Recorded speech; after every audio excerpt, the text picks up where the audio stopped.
다음은 유튜브입니다. 곽채령님, 안녕하세요. 대장주 삼성전자를 갖고 계시네요. 57,000원, 30% 보유 중입니다.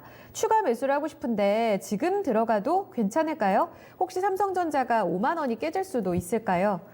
오늘 저점이 좀 낮아지면서 52,000원까지 밀리기도 했습니다. 이렇게 되면은 작년 연말이 49,000원, 그리고 예전 작년에 무역분쟁 시대 때는 4만 3천원까지 밀리기도 했던, 4만 원까지 밀리기도 했었던 종목이잖아요. 김정수 전문가님, 사실 5만 3천 원 전후에서는 삼성전자 매력적이다 이야기해 주셨던 걸로 기억을 합니다. 지금 자리에서 더 사는 게 맞을지요? 아니면 혹시 5만 원이 깨졌을 때 그때 접근을 하는 게 또 맞을지 동시에 좀 들어봐야겠는데요. 그렇죠. 6만 1,000원대는 제가 따라가지 말고 네. 매도 의견 드렸다가 5만 3,000원대 조정 기다려보자. 그래서 이제 그 자리에서 이제 실제로 매수도 나갔었고요. 5만 7,000원대는 매도가 나갔습니다. 실제로. 그리고 나서 지금 다시 조정이 나온 거니까 지금 52,100원 이 조정이 나온 기간 동안에 53,000원대에 진입했던 거는 실전에서도 한번 수익 실현을 했기 때문에 다시 52,100원대의 조정이 나오는 거를 보고서 다시 이제 어떻게 과거에 53,000원이라는 가격하고 비교를 해서 전략을 또 다시 수정을 해야 될 것이냐, 뭐 이런 부분들이 고민이 좀 될 텐데요. 요거에 대해서는 저는 하이닉스랑 비교를 해야 된다고 봅니다. 그러니까 네. 우리가 53,000원대 맨 처음 왔었을 때 그때는 2월 28일 2월 말입니다. 그러니까 미국이나 그다음에 이탈리아, 유럽 쪽에 대한 이 확진자 요 부분보다는 중국이나 우리나라 쪽에 대한 코로나19에 대한 피해, 그다음에 일본에 대한 피해가 더 초점이 됐던 구간이고요. 그 기간 동안에 종합주가지수가 그 2000선 순간적으로 붕괴를 했다가 1980선까지 떨어졌다가 2080선까지 올라갔다가 이번에 다시 떨어지는 데는 정작 중국이나 우리나라나 이쪽 같은 경우에 확진자 수가 줄어들었지만 이 포커스가 이제 유럽 쪽이나 미국 쪽에 대한 피해가 이제 커진다는 게 밝혀지면서 시장이 더 급락이 나온 거거든요. 그러면서 이제 삼성전자하고 이제 하이닉스가 조정이 더 나오면서 직전 저점을 이탈해주는 이런 모습이 나온 거고요.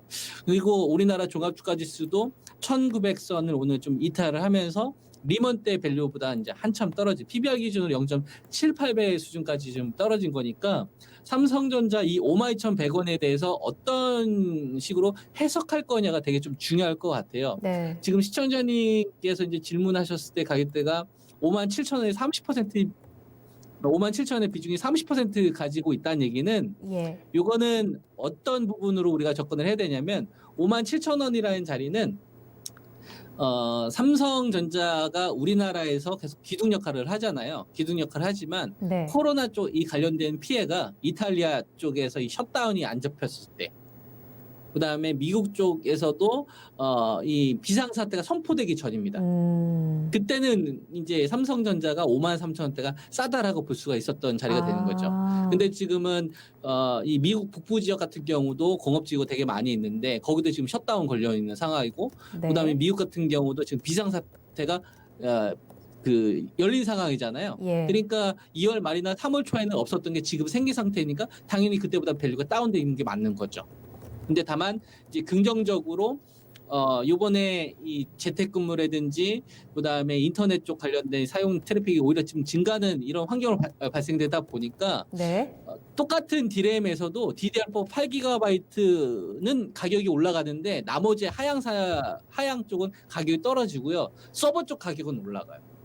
그러다 보니까 이 서버 쪽에 대한 이 DRAM 비중이 매출 비중이 높은 이 하이닉스가 지금은 삼성전자보다 이제 더 좋다라고 제가 그래서 말씀을 드린 겁니다. 이전에는 제가 하이닉스보다는 삼성전자를 이야기해드렸잖아요. 근데 지금은 삼성전자보다는 하이닉스를 이야기하지 않습니까? 이게 서버 DRAM에 대한 부분 때문에 그런 거거든요. 매출 비중이 훨씬 더 높으니까. 네. 이게 이제 포인트가 바뀌는 거고, 삼성전자는 시장의 버팀목 역할은 계속 해줄 거라고 봅니다. 이게 5만 원 깨질 것이냐 그건 모르겠어요. 그건 저도 모르겠고, 얼마 자리로 회복될 것이냐에 대한 부분을 보면은 이 주식은 55,000원에서 56,000원 회복이 된다라고 저는 봅니다.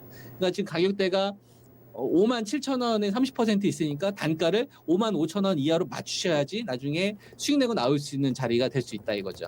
무슨 말씀인지 이해되시죠? 네. 그러니까 저점은 모르겠고 그거 맞추려고 하지 마세요. 스트레스만 받고 맞춘다고 하더라도 그 운입니다. 아시겠죠? 그런 식으로 주식 투자하지 말고 어느 자리에 수렴될 수 있을까를 생각해 놓고 네. 내 단가를 얼마의 가격대 이하에서 맞출 것이냐. 이게 지금 훨씬 더 중요하다 이거죠. 그래서 평균 단가를 55,000원 이하로 맞춰야지 나중에 수익 내고 매도할 수 있으니까 추가 매수나 비중 확대를 하더라도 평균 단가 좀 고려하셔서 전략 세우시면 될 것 같습니다. 네, 전문가님 추가적으로요. 지금 새로운 악재가 나올 때마다 밸류를 다운시켜야 한다라고 지금 멘트를 하셨잖아요. 그렇다면 전 세계적으로 지금 출시가 되어 있는 뭐 갤럭시 스마트폰 같은 경우에도 지금 이로 인해서 스마트폰 전체적인 소비가 위축되거나 코로나 확진자가 전 세계적으로 더 확산돼서 미국의 뭐 지금 봉쇄령이 더 확산될 경우 최악의 악재들이 더 나오게 되면 그 평단가 55,000원에서 한 번 더 낮출 가능성도 있는 건가요? 가격대를? 이거 설명하려면 시간이 조금 긴데 그래도 제가 최대한 쉽게 설명을 네. 해드릴게요. 삼성전자에서 네. 전체 매출의 절반을 차지하고 있는 게 모바일 매출이에요. 갤럭시 스마트폰 파는 거. 네, 네. 근데 그게 한 240조 매출에서 한 절반 정도, 120조 정도 차지하는데 네. 거기서 주 모델이 여러분들이 알고 있는 갤럭시 노트 시리즈나 뭐 갤럭시 뭐 S20, 뭐 S9, S10 이 모델이 아닙니다. 중저가 모델이란 말이에요. 갤럭시 A가 전체 매출의 50%를 차지를 해요. 그러니까 네. 그런 걸 많이 팔아봤자 삼성전자는 모바일에서 차지하고 있는 이익이 적으니까 2019년도까지만 하더라도 삼성전자가 주력이 중저가 모델을 내세워서 이익을 내는 구조로 갔었다고 한다. 박리담의 포인트로 갔었다고 한다면 2020년도는 그 모델을 버리고, 왜냐면 아이폰이 이제 보급형을 내놓으니까 전략을 바꿔서 고가 브랜드를 내놓는단 말이에요. 그래서 갤럭시 Z 플립 160만 원대 나오고, 그 다음에 갤럭시 폴드 2 이제 이거 나오려고 하지, 가격이 240만 원대에서 200만 원대 형성될 거 아닙니까? 고가로 옮기잖아요.